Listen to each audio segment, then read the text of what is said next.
দেখুন, আধুনিক পরিকল্পনা করে একই সাথে ২ থেকে ৩টি সবজির চাষ করেছে কৃষকরা। আর এইভাবে যদি চাষ করেন আপনারাও এই সাথী ফসল, তাহলে লাভের অংশটা বেশি হবে এবং খরচ অনেক কম হবে। এই যে দেখতে পাচ্ছেন, এটি একটি বেড, এটা টমেটোর বেড। আর এই টমেটোর বেডের ভিতরে পেঁয়াজ করছে, পেঁয়াজ পারিবারিক চাহিদা মেটানোর জন্য।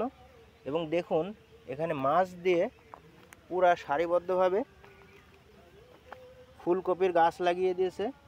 আপনারা এইভাবে আধুনিক পদ্ধতিতে এবং পরিকল্পনা করে অগ্রিম শাকসবজি চাষ করতে পারেন, পারিবারিক চাহিদা মেটানোর জন্য অথবা বাণিজ্যিকভাবে।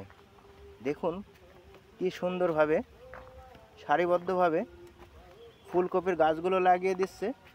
আর এগুলো আগে টমেটোর গাছগুলো লাগিয়েছে, আর এগুলো পেঁয়াজ। দেখুন, তিনটা একই সাথে 3টি সবজি এবং ফসলের চাষ করেছে। দেখুন।